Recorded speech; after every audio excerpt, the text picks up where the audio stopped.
Kaibigan, tinawag ka na ba ng Diyos para humakbang na may pananampalataya patungkol sa isang bagay? Tinawag ka ba niya sa isang teritoryo o gawain na hindi mo naman alam o parang imposibleng gawin?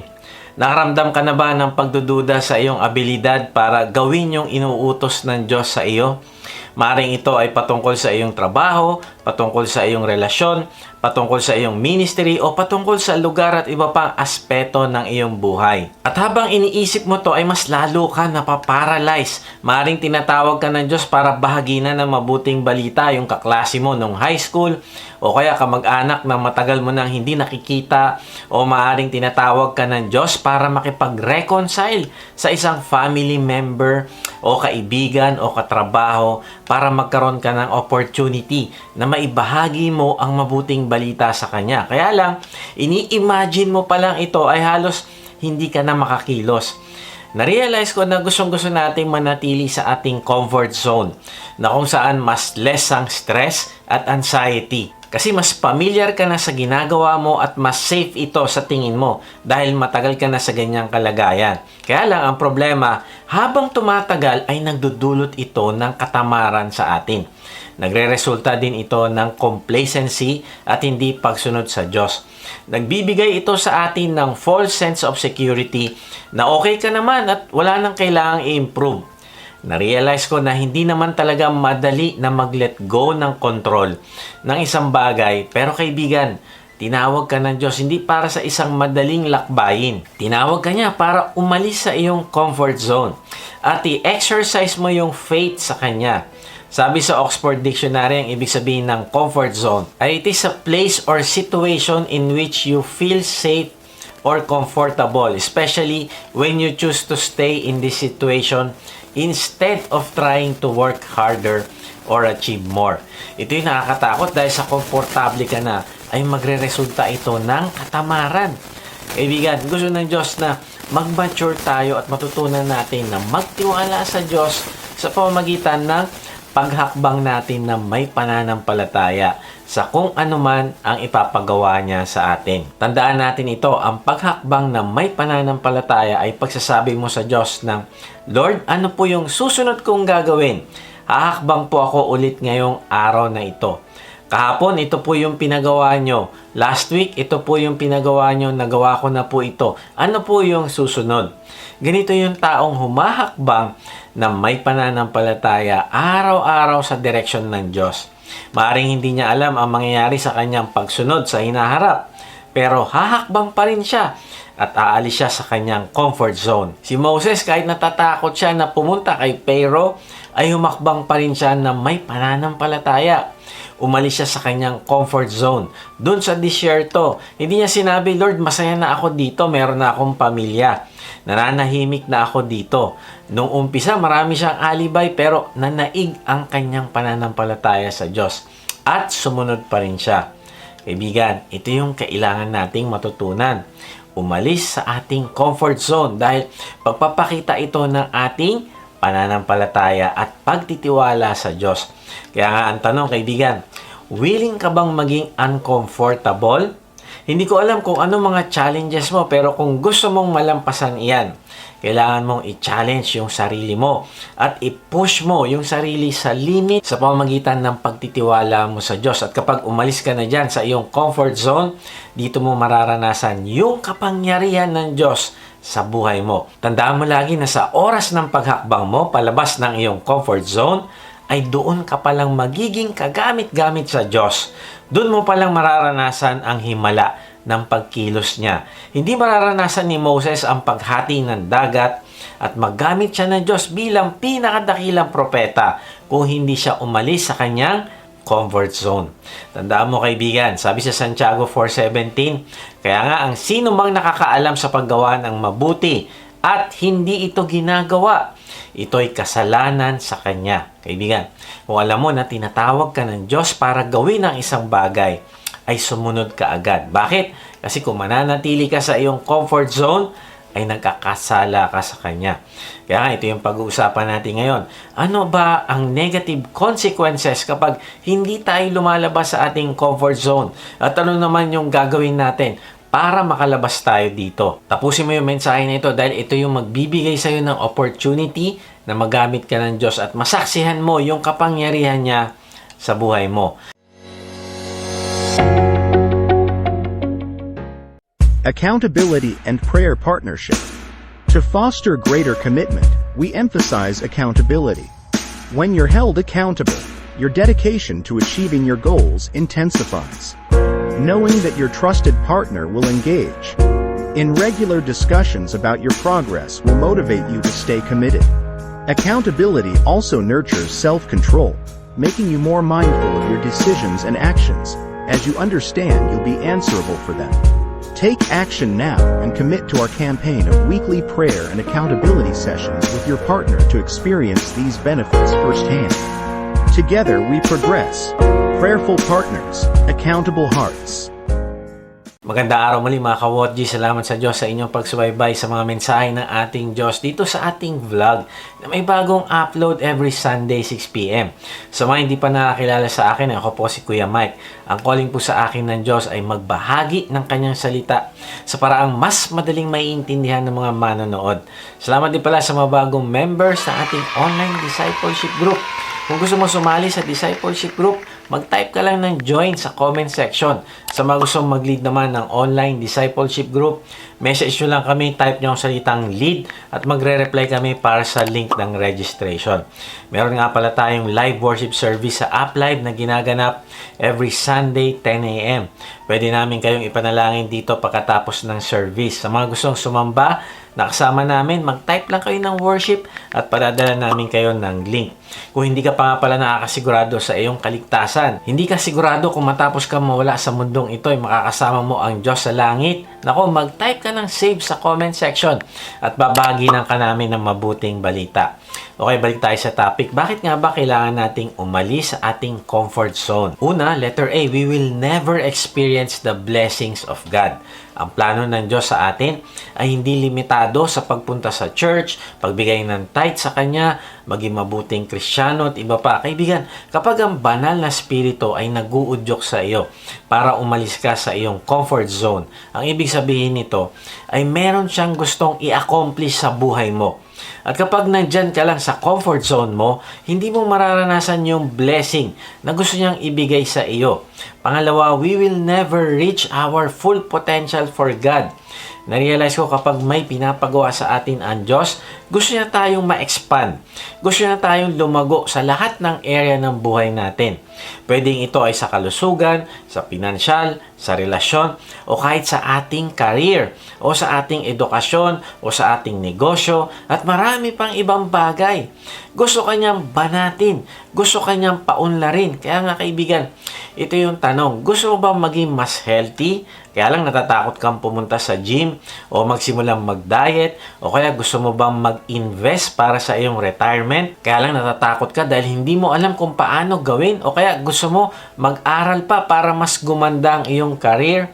Kaya lang inisip mo, hindi naman ako ganun katalino at dahil dito sa mga iniisip mo na ito, ay nanatili ka na lang doon sa isang sulok at sinasabi mo, okay na ako dito, komportable na ako dito. Dito hindi ako mabibigo, dito hindi ako mai-stress. Kaibigan, hindi totoo yan. Kapag hindi mo nagawa ang panuntunan ng Diyos sa iyo, hindi mo nagawa ang kanyang purpose para sa buhay mo, nako, ito ay isang malaking regret.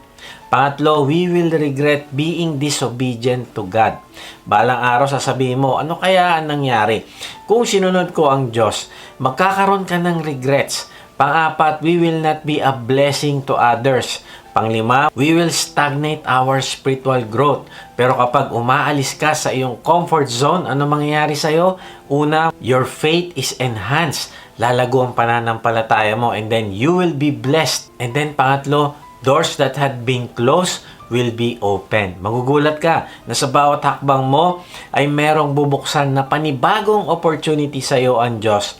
And then pang-apat, we will be amazed at the power of God. At ang panlima, we will be a blessing to others. Now, ang tanong, paano tayo aalis sa ating comfort zones? Meron lang tayong 3 point na pag-uusapan na acrostic natin ay FAT. F-A-T. F, face your fear. A, allow yourself to make mistakes. T. Take small steps to conquer challenges. So number 1, paano tayo aalis sa ating comfort zone? F. Face your fears. Harapin mo iyong takot. Sabi sa Kawikaan 28:1, tumatakbo ang masama kahit walang humahabol. Ngunit ang matuwid ay matapang tulad ng leon. Sabi dito, yung masama, yung alam nila na may ginawa silang hindi tama o alam nila yung tama na dapat nilang gawin pero hindi nila ginagawa, ay wala silang katahimikan. Parang lagi nilang iniisip na hahabulin sila ng consequences ng kanilang mga ginawa at ng mga hindi nila ginagawa na kalooban ng Diyos. Para itong isang picture ng kriminal na takbo ng takbo palayo sa pulis. Kaya lang yung pulis na tinatakasan niya, hindi naman alam na may ginawa siyang krimen. Samantalang sa kabaligtaran, yung matuwid, yung laging naghahanap sa Diyos at ginagawa niya ang kalooban ng Diyos kahit pa nga mahirap at mapanganib, ay sila yung matapang. Kaya kaibigan, suriin mo ang sarili. Mananatili ka bang palagi na lang natatakot o haharapin mo ang iyong takot at gagawin mo ang tama dahil ito ang kalooban ng Diyos? Kaibigan, nakakaawa at nakakalungkot ang kalagayan mo kung hindi mo mapapagtagumpayan ang takot. Tandaan mo ito, hindi mo mapapagtagumpayan ang takot hanggat hindi mo ito hinaharap. Kaibigan, ano ba yung kinakatakutan mo? Trabaho, seguridad ng pamilya, kalusugan. Ang tapang, kaibigan, ay nakikita sa pagharap at pag-aksyon mo laban sa takot na yan. Narealize ko na totoo yung 95% rule of worry. Ang ibig sabihin lang nito ay 95% ng mga bagay na iyong inaalala ay hindi mangyayari. Kaya kaibigan, tigilan mo ang pag-aalala dyan. Bakit? Kasi mas malamang nag-aalala ka sa bagay na hindi naman mangyayari. At kung mangyari man yan, saka mo na lang harapin pagdating ng panahon na iyon. Pero ngayon, huwag mo payagan na maparalyze ka ng pag-aalala. Sa halip ay pagyamanin at paunlarin mo ang pagmamahal ng Diyos sa puso mo. Bakit? Kasi perfect love cast out fear. Sabi sa 1 John 4:18, walang anumang takot sa pag-ibig. Pinapawi ng ganap na pag-ibig ang anumang takot. Kaibigan, paglubusan mong natanggap ang pagmamahal ng Diyos, ay magkakaroon ka ng tapang.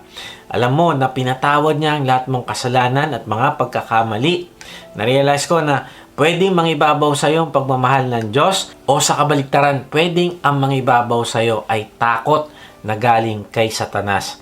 Pero ito yung tandaan mo, hindi pwedeng pareho itong pagmamahal ng Diyos sa iyo at ang takot na galing sa dyablo ang mangibabaw sa iyo ng sabay. Kaya nga kung meron kang problema at may tendency ito na maging dahilan ng takot mo, ay mapapagtagumpayan mo ito kung puno ka ng pagmamahal ng Diyos. Makikita mo ang problema bilang paraan ng Diyos para ka palakasin at hindi para ibagsak. Makikita mo ang challenges bilang opportunity para mas lalo pang gumaling. Naalala ko nung araw ay pinalangin namin na maklose namin yung isang malaking customer. Kaya lang hindi ito binigay sa amin ng Diyos. Kaya ang tendency ay magkaroon kami ng takot na binibigay ng dyablo at huminto na lang sa aming negosyo. Pero dahil sa alam ko na mahal ako ng Diyos at mabuti ang plano niya sa akin, ay tinignan ko ito bilang learning experience. Alam ko na tinuturuan ako ng Diyos na mag-improve sa quality ng service, mag-ipon at magkaroon ng sapat na puhunan para paunlarin ang klase ng makina na ginagamit namin. Paunlarin din ang puso ko. Ako ba ay ready na para humawak sa malaking pera na ipagkakatiwala niya? O pag nahawakan ko ang pera na iyon, ay gagastusin ko lang sa pansarili at hindi ko na maaalala ang Diyos at hindi ko gagamitin ang blessing niya para magpala ng iba. Halimbawa, sa pagtulong sa ibang nangangailangan, pagbibigay ko sa church, pagsuporta sa missionary, at iba pang gawain ng Diyos. Tinignan din ng Diyos kung priority ko ba ang pag-disciple sa aming mga employee o mas inaalala ko yung aking kikitain. Grabe, ang daming tinuro sa akin ng mga pagsubok at problema. At sa tulong ng Diyos ay sa halip na matakot, ay nanaig yung pagmamahal niya sa akin. Kaya kaibigan, pangalanan mo ang iyong takot. Alam mo kung anong kinakatakutan mo. Magdesisyon ka ngayong linggo na harapin ito at huwag kang tumakbo palayo sa Kanya. Ibangga mo ito sa pagmamahal ng Diyos sa iyo. Lumabas ka sa iyong comfort zone at alalahanin mo na kasama mo ang Diyos. Itaas mo ang iyong ulo na may pag-asa at kumpiyansa sa mapagmahal nating Diyos. Na magtiwala ka na anuman ang hahayaan niya na dumaan sa landas mo, ay kaya mo itong harapin. Naalala ko sa nating kapatid na si Dedet, bagamat merong karamdaman na nagiging dahilan para hindi siya makakain, panghihina, hindi makatulog ng maayos, pangangayayat at bleeding, ay hindi ko siya kinakitaan ng takot at ang lumalabas pa sa kanyang bibig ay pasasalamat sa Diyos sa iba't ibang sirkumstansya na ino-orchestrate ni Lord. Hindi naaalis ang pagtitiwala niya sa pagmamahal ng Diyos sa kanya. To the point na sabi niya, kung mawala man ako ay makakapiling ko naman ang Diyos. Na-realize ko na hindi mo kayang takutin ang mga ganitong tao na punong-puno ng pagmamahal ng Diyos sa kanyang puso. Walang pwedeng gawin ang dyablo sa kanya na makapaghihiwalay ng pagmamahal ng Diyos sa kanya kahit mawala pa ang kanyang buhay. Kaya sa halip na magreklamo si Dedet ay umalis siya sa kanyang comfort zone at pinagpatuloy pa din niya ang pangunguna niya sa kanyang D-group members. Kaibigan, ano yung nagbibigay sa iyo ng takot? Harapin mo ito dahil ang tapang ay pagharap mo sa iyong kinakatakutan at piliing gawin pa rin ang tama sa mga imposibleng sitwasyon sa buhay at manatiling nagtitiwala at nagagalak sa kabutihan ng Diyos. Hindi ko sinasabing magdagdag ka ng tapang, kung hindi, meron ka na ng tapang na nilagay sa iyo ng Diyos simula nung nanampalataya ka sa Panginoong Yesus. Gamitin mo yung tapang na ito noong tinanggap mo ang Panginoong Yesus bilang Panginoon at tagapagligtas. Ikaw ay nagkaroon na ng victory. Meron ka ng kapangyarihan, kaya't gamitin mo yung kapangyarihan para harapin ang mga nakakatakot at mahihirap na sitwasyon na yan. Ibigan, pangalanan mo kung ano yung kinakatakutan mo na yan at gumawa ka ng desisyon ngayong linggo na ito at talikuran mo yan. Now, imaginein mo anong mangyayari sa buhay mo kung hindi mo pinapairal yung fear na yan sa'yo. Alam mo, merong Italian proverb, sabi doon sa Proverbs na yon, better to spend one day as a lion than 100 years as a sheep. Better to spend one day with courageous faith in God than a whole lifetime cowering in fear. Kaibigan, mamimili ka lang. Humakbang ka na may tapang ng isang araw para sundin ang Diyos o 100 taon ka na narito sa lupa pero araw-araw ka namang natatakot sa buhay. Palagi kang talunan at hindi mo magawa yung hinanda ng Diyos para sa iyo. Kaibigan, piliin mo magpakatapang. Umalis ka sa comfort zone mo kaysa habang buhay kang takot na sumubok, takot sumunod, takot magpasailalim sa kontrol ng Diyos, takot sa future at iba pa. Lumabas ka sa comfort zone mo dahil sa labas ng comfort zone mo, masasamahan ka ng Diyos. Pero habang nariyan ka sa loob niyan, ay hindi ka masasamahan. Bakit? Kasi ayaw mo magtiwala sa Kanya. Kaibigan, tanungin mo ito sa sarili. Anong hamon sa iyong personal na buhay ang kailangan mong harapin? Simulan mo harapin ito na may pagtitiwala sa kapangyarihan ng Diyos. Nakikilos siya sa iyo. Meron bang panahon sa iyong trabaho na pinagawa ka ng isang bagay na sa tingin mo ay lampas sa iyong kakayahan? Kaibigan, simulan mong harapin ang hamon na ito dahil tutulungan ka ng Diyos.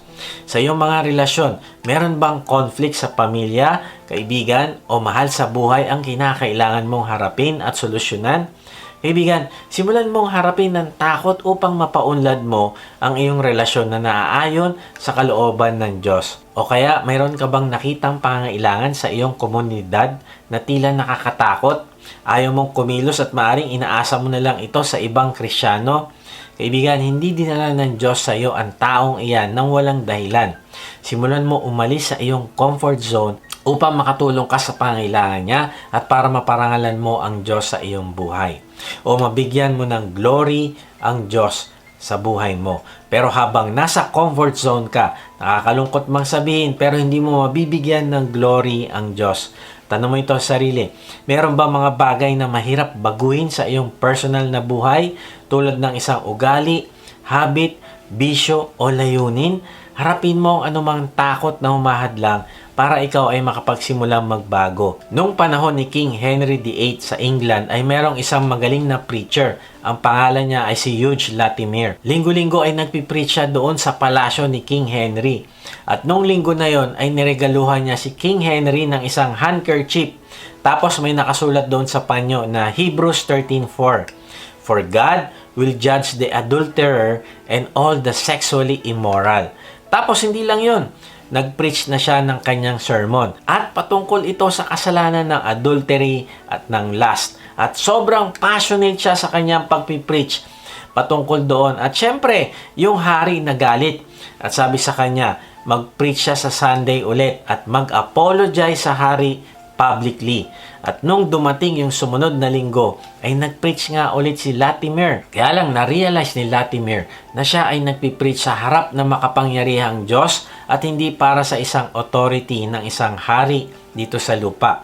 At dahil dito ay walang takot na inulit niya ulit yung kanyang sermon patungkol sa adultery at lust. At hindi siya nag-apologize na sinabi niya, sorry, mali pala ako King Henry, tama yung ginagawa mo. Kung hindi, meron siyang tapang na sabihin ang katotohanan mula sa Bible. Alam mo, na-realize ko, kung titingin ka lang sa authority ng isang hari, ng isang presidente, ng isang government official, matatakot ka talaga. Kung titingin ka lang sa isang tao na sa tingin mo ang taas niya sa lipunan dahil marami siyang pera, may kaya siya sa buhay, at ang tingin mo sa sarili mo maliit, matatakot ka talaga. Pero kung titignan mo na merong mas malaking authority sa ating lahat, yun ay ang Diyos natin sa langit. At siya din ang tatay natin dahil tayo ay anak niya. Ay saka tayo magkakaroon ng tapang. Dahil alam nating walang anuman ang pwedeng gawin sa atin ng tao kung hindi ito pahihintulutan ng Diyos. Si Latimer ay hindi pinapatay ni King Henry VIII.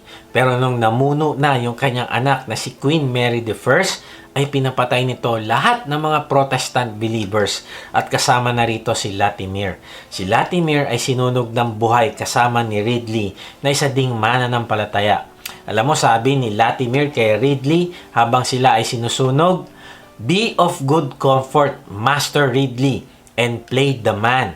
We shall this day light such a candle by God's grace in England as shall never be put out." Grabe, ang tapang na pinakita ni Latimer. Hindi niya minahal ang kanyang buhay. Narealize ko yung mga nagtatagumpay ay yung mga taong hindi nila minamahal ang buhay nila nang higit sa pagmamahal nila sa Diyos. Hindi lang si Ridley at Latimer ang pinapatay ni Queen Mary I, kung hindi nasa estimate na 288 na Protestant believers ang kanyang pinatay. Kaya siya tinawag na Bloody Mary. Pero ganun pa man, ay si Latimer at Ridley at ang 288 pa na kanyang kasama ay napagtagumpayan nila ang takot. At dahil dito ay meron silang korona na tatanggapin sa Panginoong Hesus. Sabi sa Pahayag 12:11, at siya'y kanilang dinaig dahil sa dugo ng kordero at dahil sa salita na kanilang patotoo. At hindi nila inibig ang kanilang buhay hanggang sa kamatayan. Ang konteksto nito ay yung mga mananampalataya sa panahon ng Great Tribulation ay madadaig nila ang dyablo kahit sila pa ay pahirapan at patayin. Bakit? Dahil sa dugo ng kordero o ng Panginoong Hesus na naglinis sa kanilang kasalanan, na naig ang pagmamahal ng Diyos sa kanila. At dahil dito ay patuloy silang nagpatotoo sa katotohanan ng salita ng Diyos. At hindi lang yon, nagtagumpay sila dahil hindi nila minahal ang kanilang buhay kung hindi ibinigay nila ito sa Diyos. Kaibigan, mas mahal mo ba ang buhay mo kaysa sa Diyos at sa kanyang kaharian? Kung mas mahal mo ang buhay mo, ay mananaig ang takot sa iyo. Kaibigan, hindi ka magkakaroon ng makabuluhang buhay na pinangako sa iyo ng Diyos kung mananatili ka sa iyong takot. Alam mo si Joseph, marami din siyang takot na kailangang harapin. Pinagplanuhan siyang patayin, hinulog sa balon at gustong gawing pain sa mga mababangis na hayop. Ibinenta bilang alipin, inakusahan ng kasalanan na hindi naman niya ginawa. Kinulong ng walang hustisya, kinalimutan sa kulungan ng taong tinulungan niya. Nalungkot at nagdalamhati dahil sa pagkahiwalay niya sa kanyang magulang at mga kapatid at marami pang iba. Pero si Joseph ay tuloy-tuloy na nagpakita ng tapang. Sabi ng mga eksperto, may dalawang paraan daw ang tao kung paano haharapin ang takot. Ito raw ay fight or flight. Lalabanan niya yung pinagmulan ng kanyang takot o tatakasan niya ito. Si Jonah, natandaan natin na tinakbuhan niya yung kanyang takot. Hindi niya sinunod ang Diyos na ibahagi ang mabuting balita sa Ninive na naging resulta para mapunta siya sa tiyan ng isang malaking isda. Kaya nga, ang tanong kaibigan, tumatakbo ka ba palayo sa panawagan ng Diyos sa iyo? Tinatakbuhan mo ba ang mga problema? Tinatakbuhan mo ba yung paggawa ng solusyon para maiayos mo ang isang relasyon? Tinatakbuhan mo ba yung solusyon na kausapin yung taong naka-offend sa'yo upang maipakita mo sa kanya ang iyong pagmamahal at pagpapatawad? O sinasabi mo na mahirap masyadong inconvenient para kausapin ko ang aking kaaway? Tinatakbuhan mo ba yung takot na magkaroon ng pagbabago? Tinatakbuhan mo ba yung hard work na kailangan mo para ayusin ang iyong finance? Tinatakbuhan mo ba yung commitment para ayusin ang iyong marriage? Ayusin ang iyong habit? Ayusin ang iyong addiction? Si Joseph, hindi siya tumakbo. Hinarap niya yung problema. Oo, meron siyang fear, pero hinarap niya pa rin ito. Alam mo, na-realize ko sa pagharap natin sa ating fear ay palagi merong dalawang parte. God's part and our part. Our part ay sasabihin natin, gagawin ko kung anong pinapagawa sa akin ng Diyos sa abot ng aking makakaya. Hihingi ako ng kalakasan sa Diyos. Aalis ako dito sa aking comfort zone at pupunta ako sa direksyon na gustong papuntahan sa akin ng Diyos at hindi ako susuko.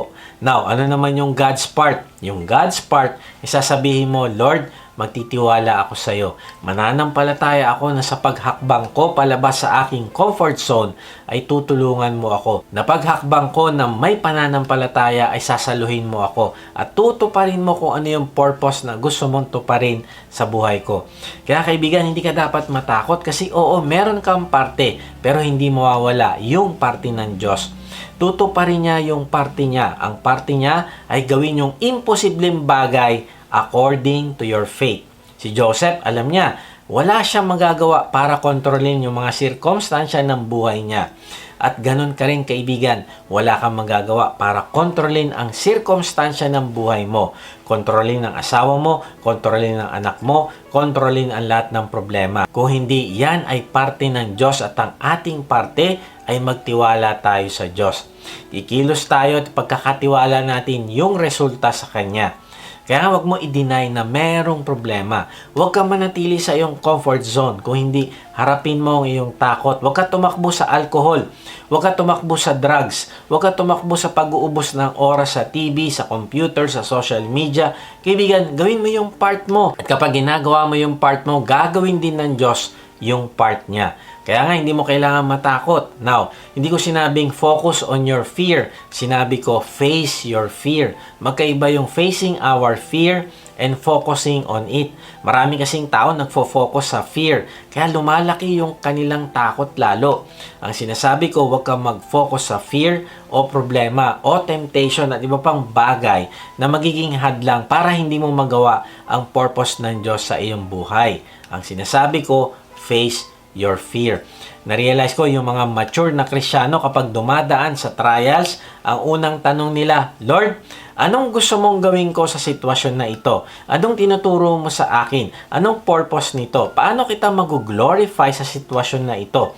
Alam mo, kapag ganito yung mindset mo at ganito ang iyong attitude, magtatagumpay ka laban sa fear.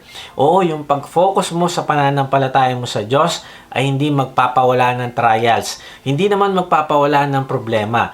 Pero, itinatama niya yung ating puso. Itinatama niya yung ating isip. Itinatama niya yung ating focus.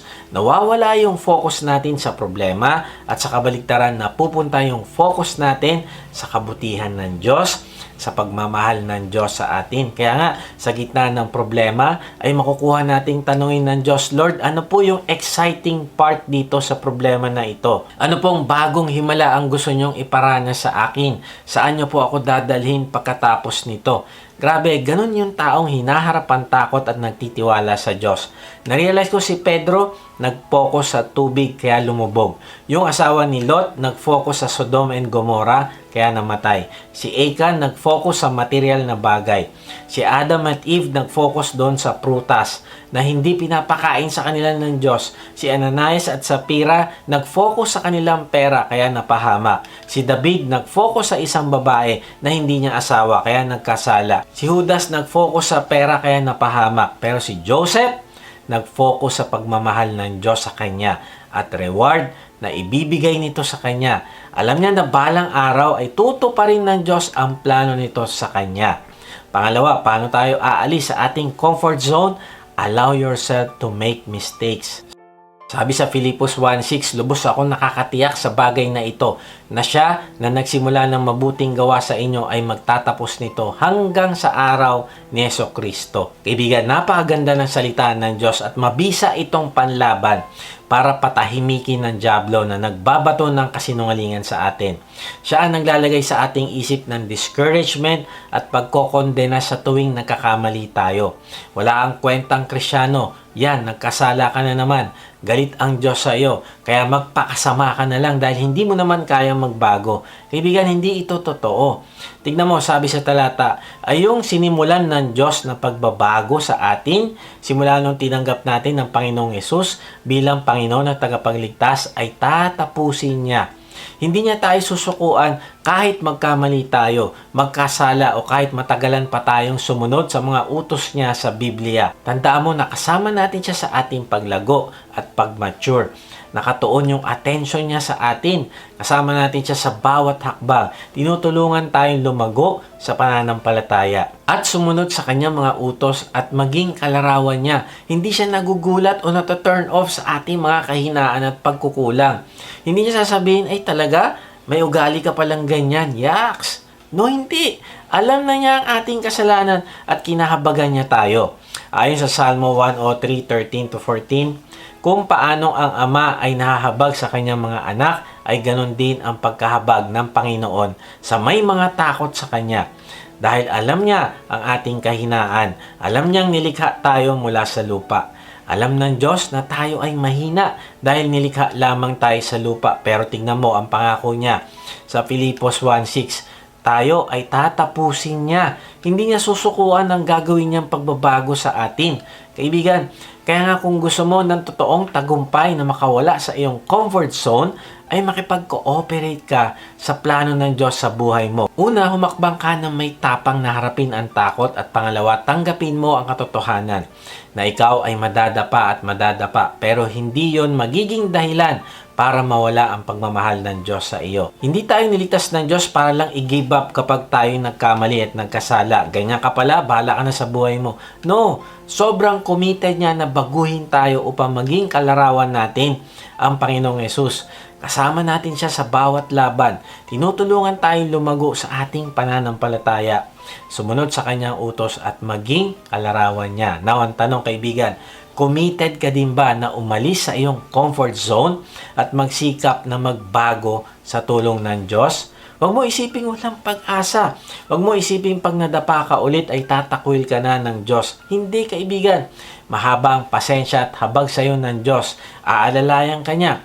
Hindi inaasahan ng Diyos na agad-agad nating makukuha ng tama ang lahat o maging perpekto sa buhay na ito. So ang tanong, ano bang hinahanap niya? Hindi niya hinahanap yung perfection, kung hindi ang patuloy nating paghabol at paglago sa pagiging kalarawan ng Panginoong Yesus. Madapa man tayo ay magpapatuloy pa din tayo papunta sa Kanya. Sabi sa Filipos 3:12, hindi ko sinasabing nakamtan ko na ang lahat o kaya'y naging ganap na ako. Sa halip, patuloy akong nagsusumikap para makamtan iyon. Dahil ito ang layunin ni Kristo Jesus nang tawagin niya ako. Kaibigan, hindi hinahanap ng Diyos ang perfection. Kahit si Pablo ay hindi naging ganap o perfect, kung hindi kailangan nating maging katulad ni Pablo na nagsisikap makamtan ang pagbabago kahit nga may pagkakataon na nadadapa pa din siya. Tanungin mo ito sa sarili, Anong aspeto ng iyong buhay ang naging kampante ka na lang dahil ayaw mo magkamali? Meron bang bagong kasanayan, proyekto o landas sa iyong trabaho o ministry ang nagkaroon ka ng alinlangan dahil sa takot sa pagkabigo o kawalan ng katiyakan? Meron bang mga pag-uusap o aksyon na iyong iniiwasan sa mga kaibigan, pamilya o kasamahan dahil sa hindi ito komportable? O baka mamaya natatakot kang magkamali ng sasabihin o aksyon?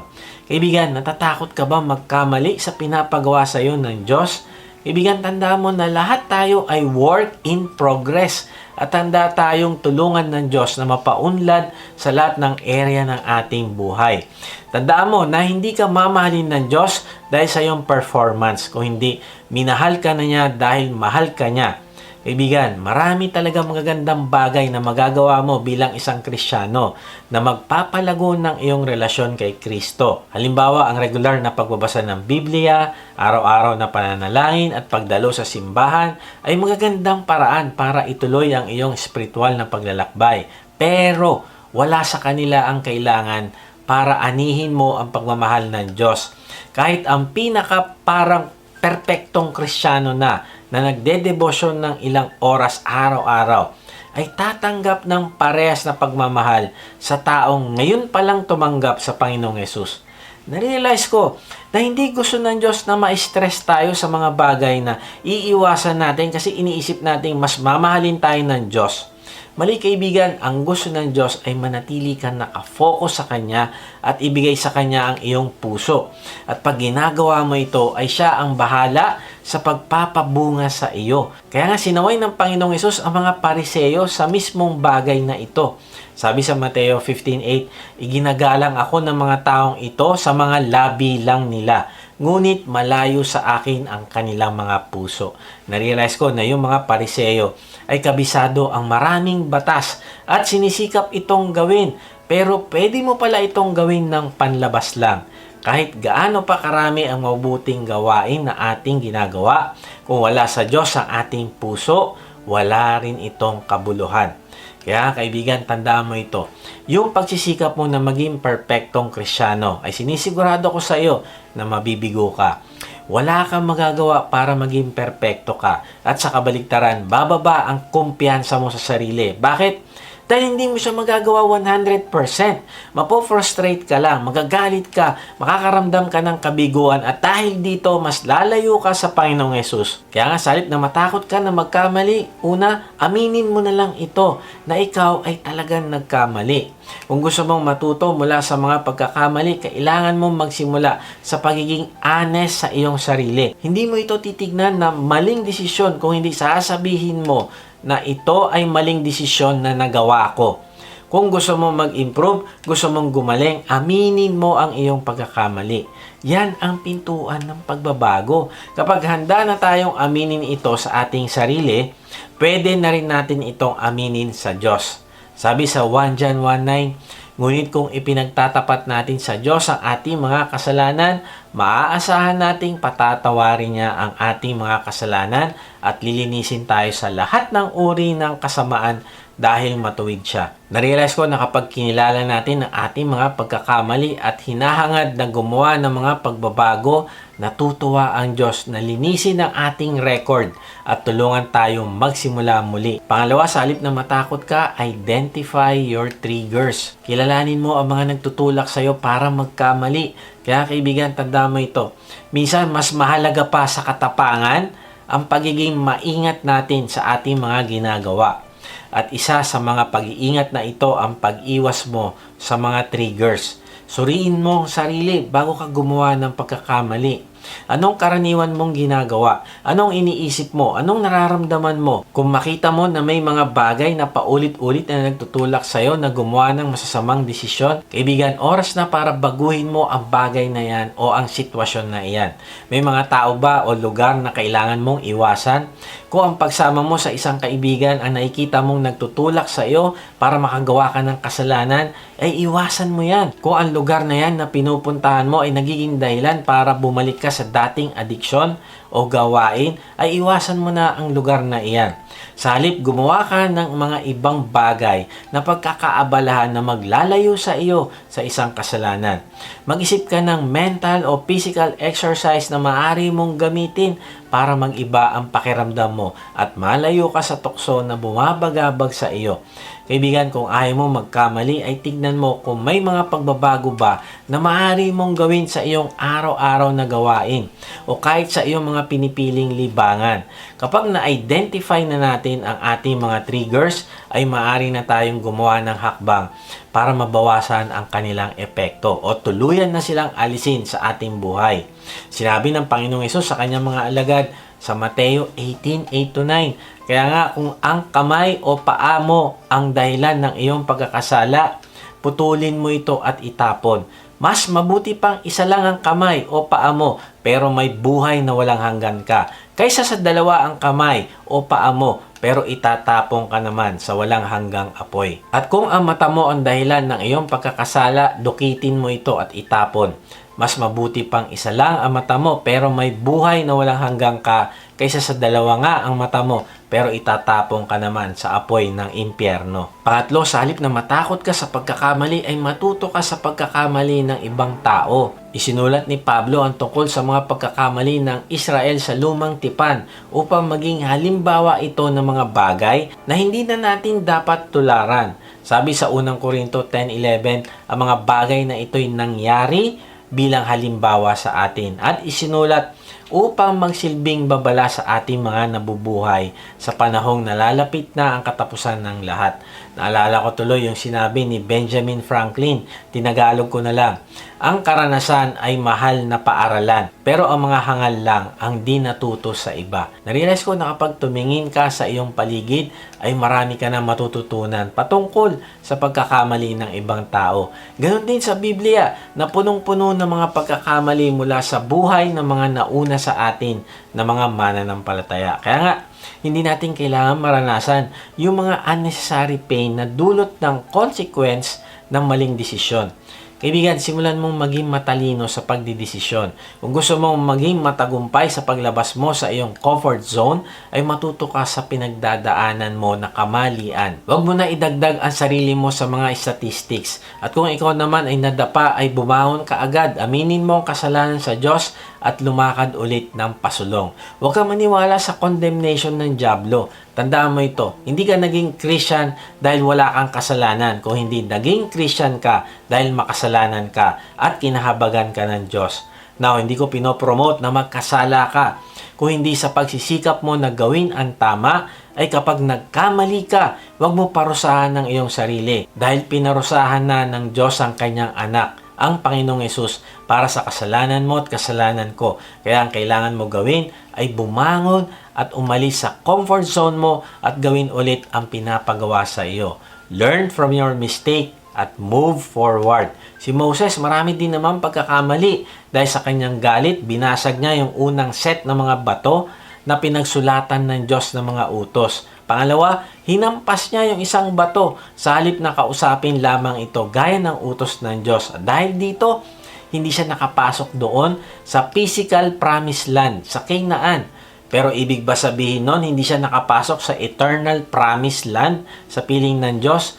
Hindi. In fact, nakapasok siya. Sa New Testament ay may pagkakataon na kinausap pa ng Panginoong Hesus si Moses at Elijah. Sabi sa Mateo 17:1-3, pagkaraan ng 6 na araw, isinama ni Jesus sina Pedro at ang magkapatid na Santiago at Juan sa isang mataas na bundok nang sila-sila lang. At habang nakatingin sila kay Jesus, nagbago ang kanyang anyo, nagliwanag na parang araw ang kanyang muka at ang damit niya ay naging puting-puti na parang liwanag. Bigla nilang nakita sina Moses at Elias na nakikipag-usap kay Jesus. Kaya nga kaibigan, tanda mo na kung matututunan mong tanggapin na ikaw ay magkakamali, mawawala sa iyo ang burden na kailangan mo maging perfect. Dahil yan ang hahadlang sa iyo balang araw para tuluyan lumapit sa Diyos. Kaya nga, itanong natin sa ating sarili, ano yung humahadlang sa iyo para umalis ka sa comfort zone mo at sumali dito sa gawain ng Diyos para sa sangkatauhan. Alam mo, pagkakataon mo na ito upang makita mo at maranasan ang Diyos sa buhay mo. Kaibigan, huwag mong pairalin yung takot. Huwag mong pairalin yung takot mo na mag-adjust sa mga pagbabago dahil may pinapagawa ang Diyos sa iyo. Huwag mong pairalin yung takot dahil sa gusto ng Diyos na ilipat mo ang iyong pamilya sa isang lugar dahil meron siyang mission doon para sa iyo. Kaibigan, hanggat hindi ka willing na umalis sa bangka at maglakad sa tubig, ay mamimiss mo ang gagawin ng Diyos sa buhay mo. Hindi ka lalago at hindi mo makikilala ang Diyos na mas malalim. Tandaan mo ito, iba yung nagbasa ka lang ng Bible at iba din yung na-experience mo mismo yung mga binabasa mo sa Bible. Iba yung na-experience mo ng malapitan at personal ang Diyos. Sabi ni Neil Donald Walsh, life begins at the end of your comfort zone. Narealize ko na totoo ito. Yung totoong buhay ay mararanasan mo kapag umalis ka na sa comfort zone mo. Ang ibig sabihin ay sa iyong journey ay makakasama mo ang Panginoong Yesus. Tandaan mo na kapag wala kang ibang ginawa, hindi ka umaalis sa comfort zone mo, ay magpapaikot-ikot ka dyan sa sitwasyon na yan. Kaya nga tandaan mo, allow yourself to make mistakes. And lastly, number 3, kung gusto mo makaalis sa comfort zone mo, ay take small steps to conquer challenges. Sabi sa Kawikaan 3:5-6, magtiwala ka ng buong puso sa Panginoon at huwag kang manalig sa iyong sariling karunungan. Alalahanin mo ang Panginoon sa lahat ng iyong ginagawa at ituturo niya sa iyo ang tamang landas. Kaibigan, simulan mo ang pagtitiwala sa Diyos at gumawa ka ng maliliit na hakbang para matupad mo ang misyon ng Diyos sa iyo. Si Neil Armstrong ay may misyon. Siya at ang buong team ng Apollo 11 ay pinag-isipan ang bawat yugto ng kanilang paglalakbay. Pinaghandaan din nila yung mga hindi inaasahang mangyayari. Hindi sila naghintay na maging perfect ang itsura ng buwan bago sila magdesisyon, o hindi gumawa na sila ng maliliit na hakbang at plano. Kaibigan, kapag naging tapat ka sa maliliit na hakbang na pinapagawa sa iyo ng Diyos, ay makikita mo na magkakaroon ito ng resulta o bunga na maaaring hindi sa paraan na gusto mo, pero magkakaroon ito ng bunga sa pangkalahatang plano ng Diyos sa bawat isa sa atin. Meron at meron siyang i-accomplish sa iyo. Meron at meron siyang i-accomplish sa mga taong binahaginan mo ng mabuting balita. Meron siyang ma-accomplish sa mga taong minahal mo kahit pinakitaan ka pa ng masama. Kaibigan, magsimula ka gumawa ng maliliit na hakbang. This month ay nagsimula din ako ng maliliit na hakbang para gawin ko yung pinapagawa ng Diyos sa akin patungkol sa aking mga kaibigan. Mahirap para sa akin na gawin ito dahil magkakasama kami sa kalokohan noon at iniisip ko na hindi sila maniniwala sa akin. Pangalawa, ang daming kong ginagawa at iniisip ko mas lalo ako madidelay at nagja-justify pa ako sa isip ko. Sinasabi ko meron na akong schedule. Alam ko na yung gagawin ko from Monday to Sunday at hindi ko alam kung saan ko ito isisingit. Kaya lang naalala ko na sa D-group namin ay ito yung aking I will within statement. Nababahaginan ko ang dalawa kong kaibigan ng mabuting balita within November. At syempre may naka-assign sa amin na every week ay mangungumusta sa aming I will statement. Kaya sa isip-isip ko, pag ako na ang tinanong, ay hindi ko pwedeng sabihin na hindi ko ito ginagawa. Kasi ako nga yung nagpapa-implement nun para maging intentional kami sa aming application. Tapos, ako pa yung maraming alibay. So, nagsimula ako gamitin yung ating L4 list. Yung live, love, liberate, lead. So, nagsimula akong ipanalangin ang mga kaibigan ko. And then, kinumusta ko sila sa messenger. Tapos, pinakita ko yung aking pagmamahal sa kanila sa pamamagitan ng pagbibigay ko ng time na magkita-kita kami. At habang kami ay kumakain at nagkukwentuhan, ay nanalangin ako sa Diyos na bigyan ako ng opportunity na makapagbahagi ng mabuting balita.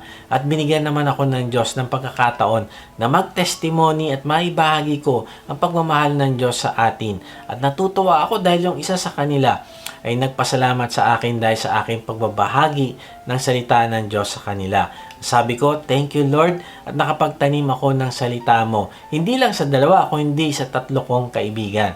Now, si Neil Armstrong ay hindi nagpunta sa buwan ng mag-isa o hindi meron siyang kasama.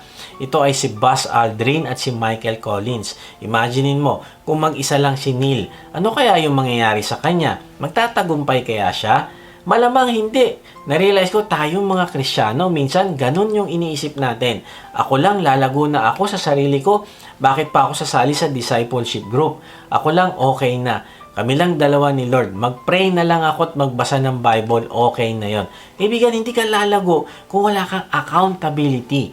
Hindi ka magiging intentional na lumabas sa iyong comfort zone at sumunod sa Diyos kung wala kang accountability. Kaya ang ganda nung ginagawa natin sa ating discipleship group na merong accountability and prayer partnership.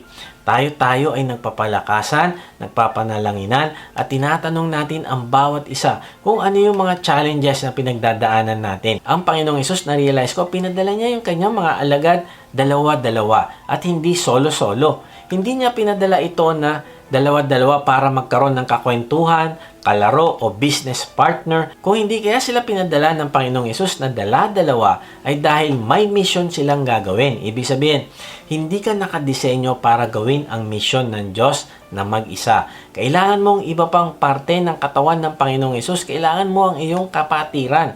Ang WOTG Online Ministry ay hindi magtatagumpay kung wala ang mga D-group leaders, servants at iba pang kasama natin sa panalangin at support. Kaya kaibigan, kung merong pagkakataon na may pinapagawa ang Diyos sa iyo, kasama ang iba pang mananampalataya, ay gawin mo ito agad. Bakit? Dahil may tao na mananalangin para sa iyo. May taong aalalay sa iyo. At merong tao na magpupush sa iyo para huwag kang sumuko. Kaya nga samantalahin natin yung ating accountability and prayer partnership at yung ating pag-attend sa ating discipleship group. Kaibigan, ano yung maliliit na hakbang ang gusto ng Diyos na simulan mo? Pwede mag-invite ka ng kaibigan para maisama mo sa church. Pwede mag-invite ka sa ating online worship service. Pwedeng ayain mo ang iyong kasamahan sa trabaho na mag-lunch. Pwedeng magsimula ka mag-google ng 5 to 10 minutes araw-araw bago ka gumawa ng kahit ano, ay makipag-usap ka muna sa Diyos at basahin mo yung kanyang salita. O kaya tanggalin mo ng 1 linggo yung panonood mo ng paborito mong TV station at palitan mo ito ng pananalangin para sa mga taong gusto mong maligtas. O kaya sabayan mo ang iyong mga anak na mag-dinner at magkaroon kayo ng devotion o magsimula kayo ng bagong habit na bago matulog ay manalangin muna kayo. Ibigan, hindi ko alam kung ano yung maliliit na hakbang na pwede mong gawin para makalabas ka na dyan sa iyong comfort zone.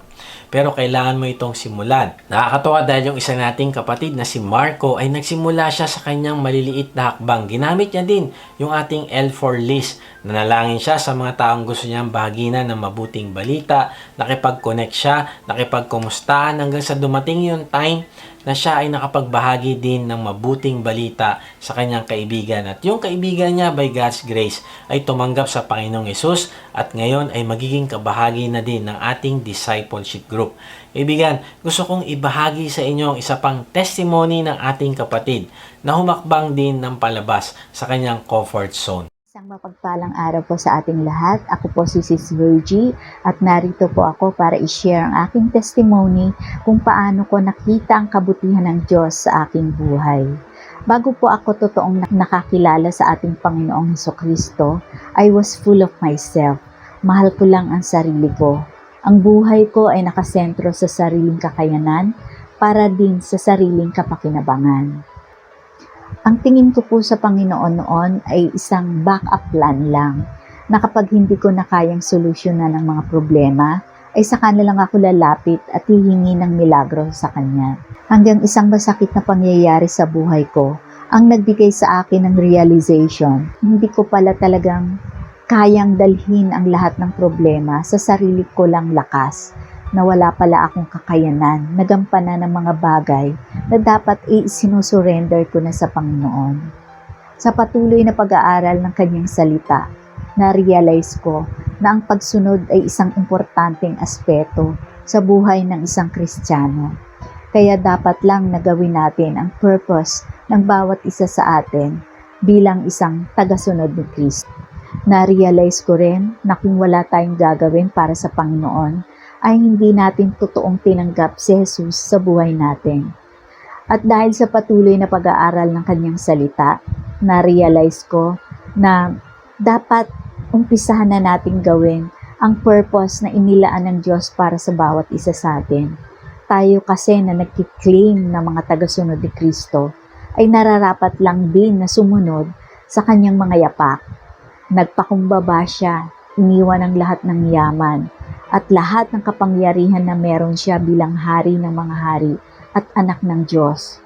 At inialay pa niya ang buhay niya para sa ating kaligtasan. Na-realize ko tayo na mga iniligtas niya ay dapat lang na mag-alay ng meron tayo dahil una niya tayong minahal.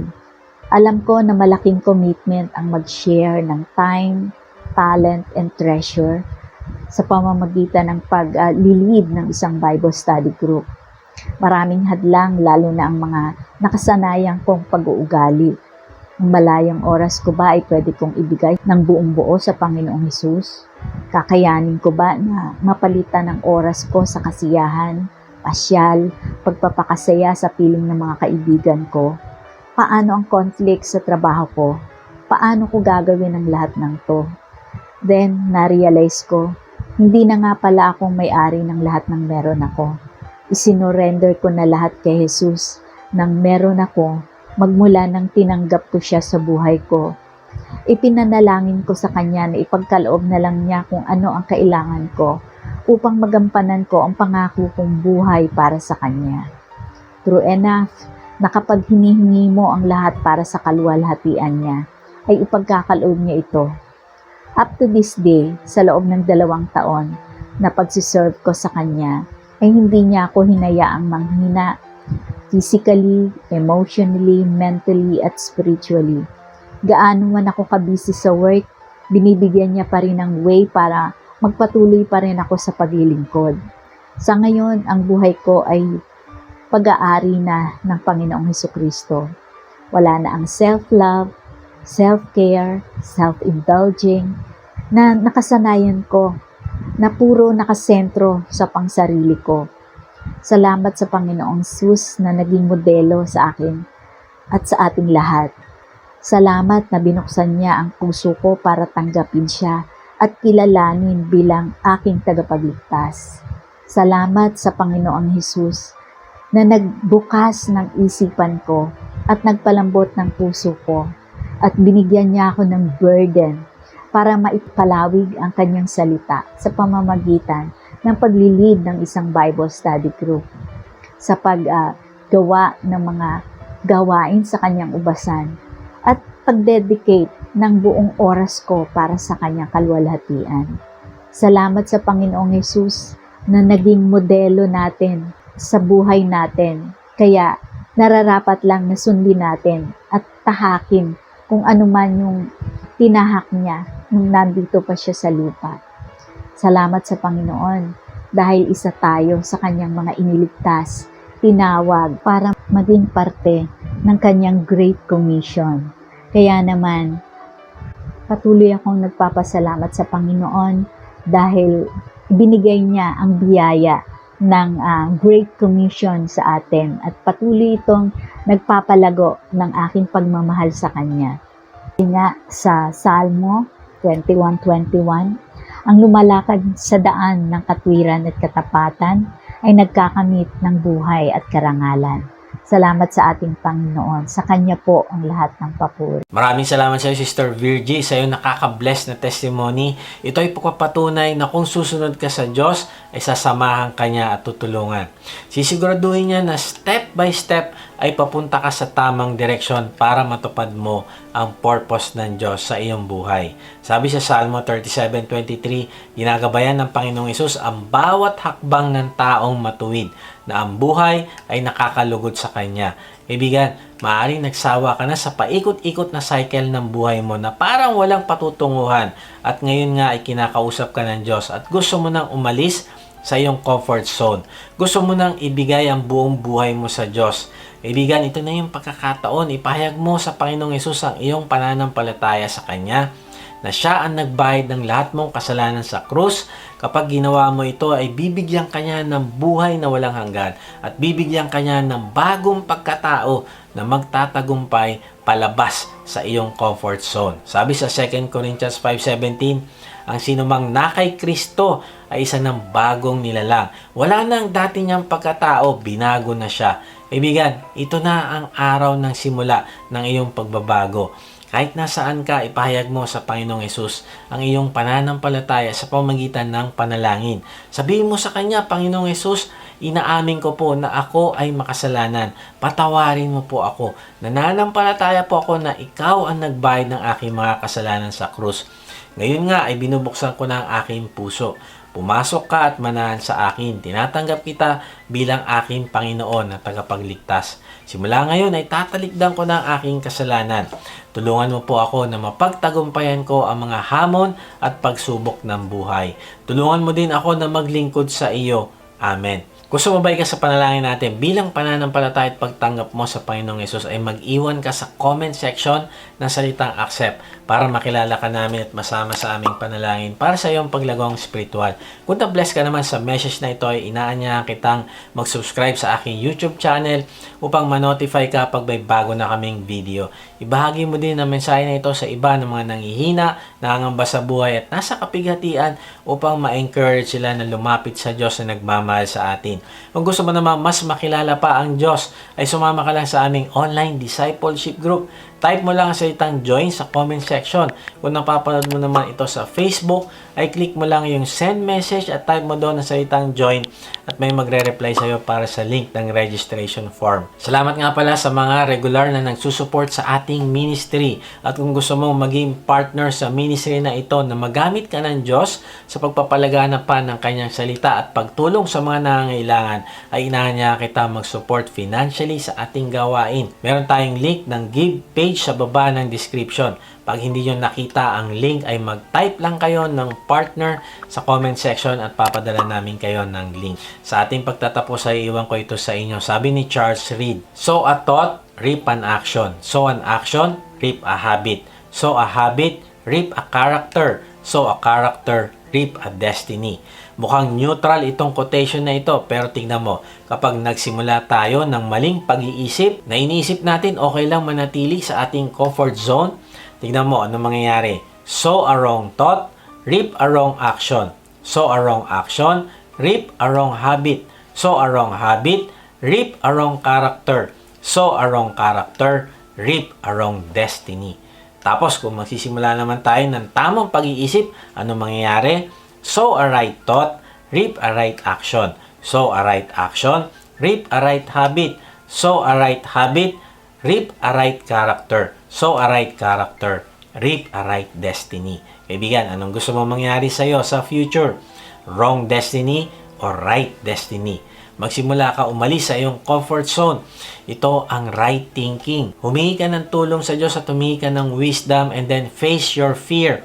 Huwag kang matakot dahil sasamahan ka ng Diyos. Pangalawa, allow yourself to make mistakes. Magkakamali ka kaya huwag mong hayaan na ito maging dahilan para hindi ka humakbang na may pananampalataya. At number 3, take small steps to conquer challenges. Yung maliliit na step na ito ang magbibigay sa iyo ng malalaking tagumpay sa pamamagitan ng kapangyarihan ng Diyos na sasama sa iyo. God bless!